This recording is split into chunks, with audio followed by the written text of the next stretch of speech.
All right, hi everybody. My name is Saloni Joshi. I'm the CEO of EcoEnclose, and today we're here to talk about how to match your product with the right mailer size. And today we're really focused on soft goods like apparel, and we're looking at 3 different mailers that are designed to deliver apparel. We've got our ivory poly mailers, are 100% recycled here. We've got our craft mailers, 100% recycled paper-based mailer, and our apparel mailers, which are also 100% recycled and paper-based. We have 8 sizes of our poly mailers, 7 sizes of our craft mailers, and 4 sizes of our apparel mailers. And I know for a lot of you, you might go on our website and think, that's a lot, and I don't know which one to choose to match it best with my sizing. So hopefully this video helps. So we're gonna start with socks. So if you were shipping out a pair of socks, you'd lay it down, and then you need to measure the longest length. So for here, that would be about 10.25 inches. And then the longest width, so for here, that would be about 4.5 inches. And then the highest height, so here that's 2.25 inches. So that gives you just like, this is the boundaries that you need to be filling. And so you might think, okay, now how do I take those dimensions and match it to a poly mailer, for example?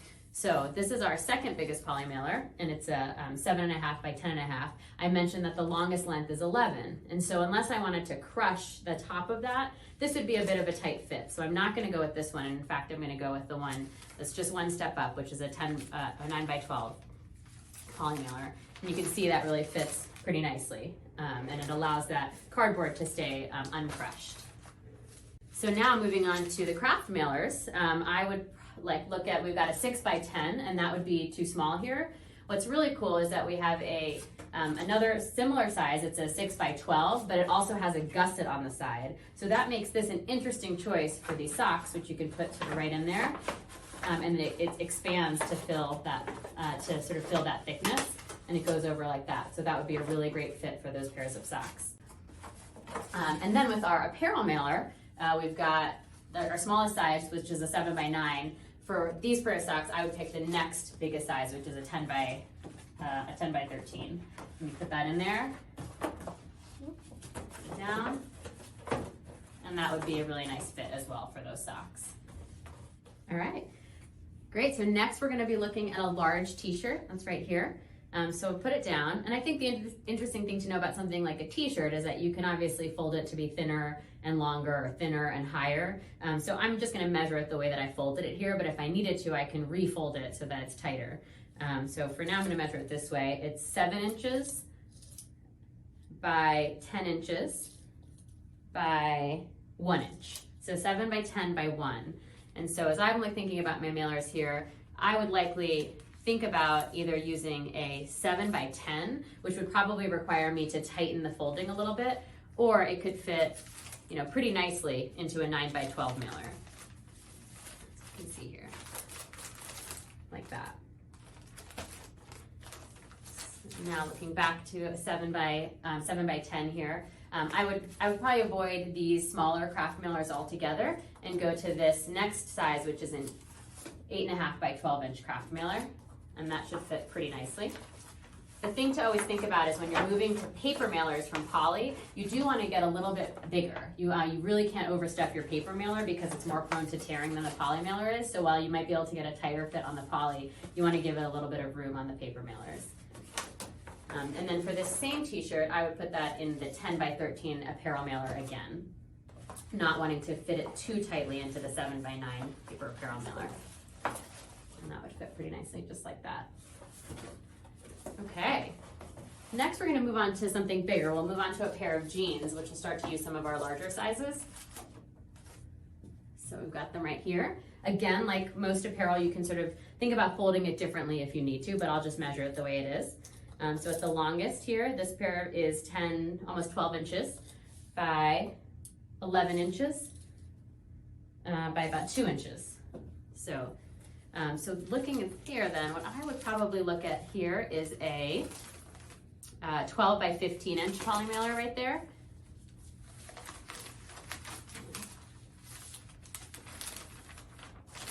You can see a really nice fit there. It's pretty snug, but not too snug. And I'm looking at that same pair of jeans. I'd start to go up to either we've got 2 interesting sizes here. This one is a non-gusseted 10.5 by 16 inch, and you can see it would probably fit pretty nicely.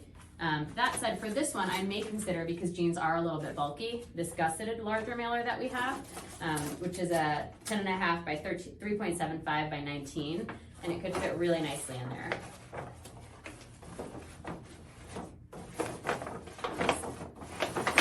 And with the Gusseted mailers, sometimes what people will do is maybe fold it over a little bit like this to reduce your shipping dimensions and still use that same mailer. And then finally, we also have a Gusseted option in the Apparel mailers here, so I would pick between one of these options. This is the 12 by 15 mailer, and then this one is a Gusseted mailer that's 10.5 by 4 by 19, and you can see here that it has that gusset. What's interesting about our Apparel mailer is that it does have a little indentation that allows it to sort of have some give, and so in fact you may not need the gusset with our Apparel mailer to again get a pretty nice fit here. So I would probably choose to use the 12 by 15 inch mailer here.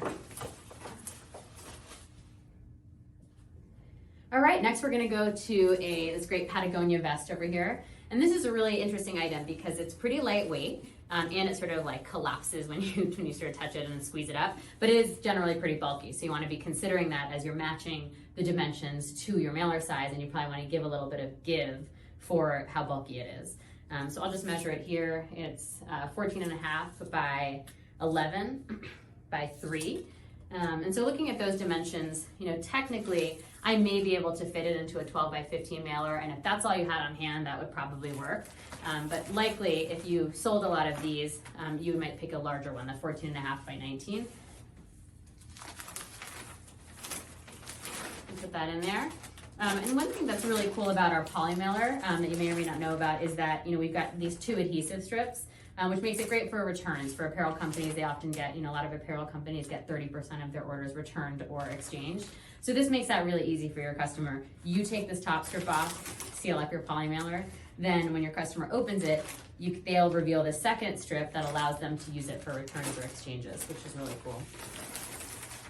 So looking at our craft mailer line now, as I mentioned, this is a pretty bulky article of clothing, and so for that reason, I would likely pick our Gusseted mailer. That just has that give. So, put it in there.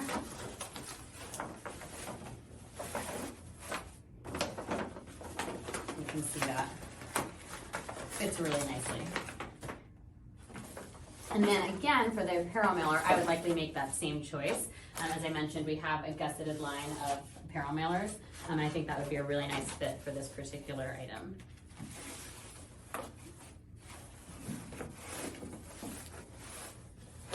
So you get it in there.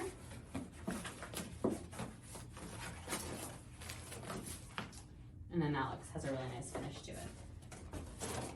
Okay, and then we'll try one more fairly large item here, which is just a blanket. So it's a pretty bulky blanket. And this is one that, again, as with all apparel, you can sort of refold as you need fit. So this one is 19 inches by 14 inches by 2 inches. And so this is one where honestly, I probably wouldn't even ship it in a paper mailer. I would really go with this is our 19 by 24 inch mailer. These are great mailers for large blankets like this, or even small pillows and things like that. Poly mailers are just incredibly durable, and ours are 100% recycled. And they're thin film recyclable, and your customers can also use them to send film back to us that we'll recycle for them if they don't have access to thin film recycling. But you can see it really works really nicely. You might try to attempt to ship it in one of these larger mailers, and it could work, but you might have some damages as well. As you can see, this is our largest craft mailer. It'd be a really hard fit. And then again, our largest apparel mailer, probably not a good fit. And what you really want to make sure is that your commitment to sustainability doesn't get in the way of your customers getting their products undamaged and have a good experience. Thank you guys for sizing with me today. I think the biggest takeaways that I would have for you is put your objects down, measure them, and then recognize that your mailers need to have a little bit of give, more for the paper than for the poly, in order to go around sort of a 3-dimensional item, because most of our dimensions are in the 2 dimensionals. And then the other thing I would just really recommend is ordering samples. And so you might measure your goods and think, okay, I'm not sure if I want the 9x12 or the 10x13. Order samples of both, and frankly, order even smaller and larger samples and bring them all home and test them yourselves. And that way you can be really confident that what you're buying the packaging you're buying is a great experience for your customers and a great way to deliver your products. Thanks so much. Happy eco shipping.